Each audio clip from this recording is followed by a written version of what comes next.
Assalomu alaykum, hurmatli kuzatuvchilar. Toshkent Kazan Nabirejniy yili Nijikamiz yo'nalishlari bo'yicha bizda qonuniy reyslarimiz haftasiga 2 kun seshanba, juma kunlari Toshkent avtovokzalidan Primoy amalga oshirilmoqda. Qonuniy reyslar, bundan tashqari Toshkent, Moskva, Chipaksa, Nijinogod yo'nalishlari bo'yicha esa dushanba, seshanba, payshanba, juma kunlari Toshkent avtovokzalidan Primoy Moskva shahrining Kotelnik metrosigacha reyslarimiz amalga oshiriladi. Agar sizga ham xuddi shunday ishonchli narxlarda ishonchli biletlarimiz kerak bo'lsa, komfort avtobuslarda o'z reysingizni amalga oshirmoqchi bo'lsangiz, bizga murojaat qiling, tanlovda adashmang.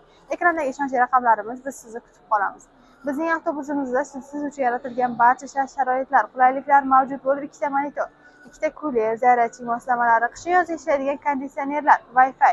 Bundan tashqari siz o'zingiz bilan 50 kilodan 60 kilogacha yuk olsangiz bo'ladi. Avtobuslarimiz komfort darajada 51 ta o'rindiqdan iborat, hech qanday ortiqcha odamlarsiz, manzilingizga xavf-xatarsiz yetib borishingiz mumkin. YouTube, Telegram, Instagram, Facebook kanallarimiz ham ishlab turibdi. Ularga yozsangiz ham savollaringizga batafsilroq ma'lumot olishingiz mumkin. Tanlovda adashmang, hoziroq bizga murojaat qiling, joylaringizni onlayn bron qilib qo'yamiz. Xayr, salomat bo'ling.